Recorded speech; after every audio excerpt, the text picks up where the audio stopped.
Por que a Austrália tá pegando fogo daquele jeito, hein?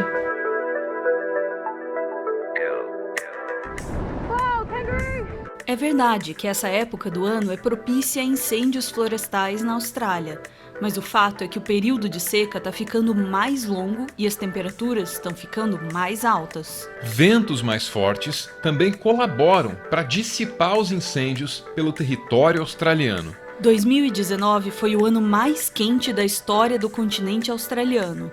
A temperatura mais alta já registrada por lá veio no dia 18 de dezembro de 2019, uma quarta-feira, 41 graus. E olha, esses 41 graus, isso corresponde à temperatura média registrada na Austrália naquele dia, porque em alguns lugares os termômetros bateram nos 49 graus. A primeira pergunta que todo mundo se faz diante de uma catástrofe como essa é se isso aqui é natural ou se há, de fato, alguma interferência das mudanças climáticas. E olha, a essas alturas do campeonato é uma pergunta meio ingênua. Yes, there's clearly a link. You cannot say maybe for one particular event. Increasingly, it's easier to say afterwards. If one event was linked to climate change, the climate change made it more possible. But the general trend that we see that worldwide, you see more bushfires, forest fires on so many different places. So that linkage is clear. It's exactly what scientists have been warning us for many, many decades.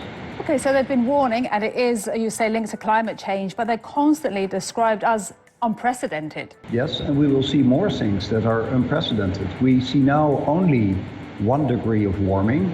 The predictions for at the end of this century are anything between more than 2.5 to 4, maybe even 5 degrees of warming. You know, as news media, that you're going to report much more unprecedented news about the state of our environment in the years and decades to come. O que esse especialista está tentando dizer é que isso aqui é um trailer de uma década que está só começando. É o teaser de um século que também está só no início. E definitivamente esse não é um filme bonito. Essas pessoas precisaram se refugiar na praia porque tudo ao redor está queimando. O ar que elas respiram é tudo menos saudável. Dezenas de milhares de pessoas precisaram deixar as próprias casas para trás. Cidades inteiras estão sendo evacuadas e há congestionamentos nas estradas. Muitas dessas pessoas aqui, quando voltarem para casa, só vão encontrar cinzas e escombros. It's just insane. I've never felt so anxious before. Isso se elas conseguirem escapar. A escassez de combustível e outras dificuldades inerentes a uma tentativa sem precedentes de realocar dezenas de milhares de pessoas de uma vez só. Just thought we'd better get a bit of fuel while we can. A precious resource in an emergency where power is still out in much of the region. It's the largest mass relocation of people out of the region that we've ever seen. E essas ainda são as pessoas menos afetadas envolvidas nessa crise.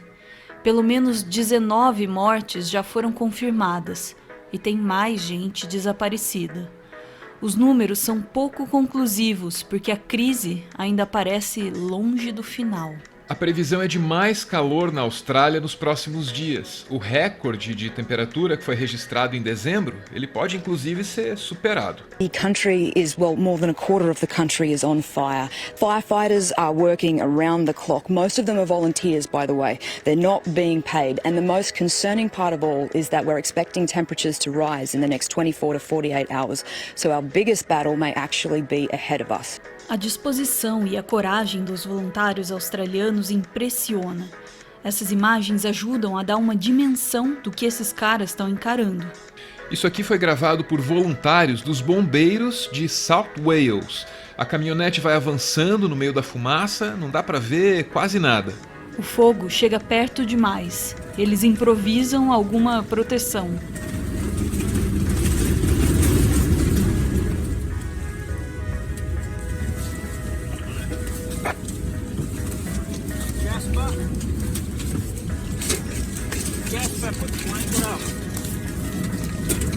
De algum jeito, esses caras aí saíram vivos. toda essa coragem e disposição contrasta com a postura das autoridades australianas. Na virada do ano, enquanto um quarto do país estava em chamas, enfrentando uma crise que, de novo, é sem precedentes, enquanto tudo isso acontecia, o primeiro-ministro Scott Morrison estava de férias no Havaí. Como a opinião pública não viu essas férias dele aí com bons olhos, aí ele voltou para o país e foi logo circular, cercado de assessores e tal, na cidade de Corbago, que foi severamente castigada pelo fogo. O primeiro-ministro foi enxotado de lá. How come we only had 4 trucks to defend our town? Because our town doesn't have a lot of money, but we have hearts of gold, Mr. Prime Minister. Nah, you're an idiot, mate. You really are. You haven't getting any votes down here, buddy. You're an idiot. We both people around here. What about the people who have nowhere to live? You're not welcome, you fuckwit. Aí antes de ir embora, o Scott Morrison tentou apaziguar a coisa toda ali com os eleitores, digo, o público. I'm not surprised people are feeling very raw at the moment, and that's why I came today. Nos meses que vieram antes dos incêndios, a política ambiental de Scott Morrison foi severamente criticada. O jornal The Guardian se manifestou sobre o assunto, tentando explicar como nem o governo e nem a oposição levam o assunto a sério. Na Austrália, estamos sendo tratados como crianças, principalmente quando se trata das mudanças climáticas. Enquanto a crise climática se torna a principal preocupação dos australianos, os 2 maiores partidos se fingem de surdos. Essa crítica do The Guardian é uma entre muitas contra a postura das autoridades australianas diante da crise climática.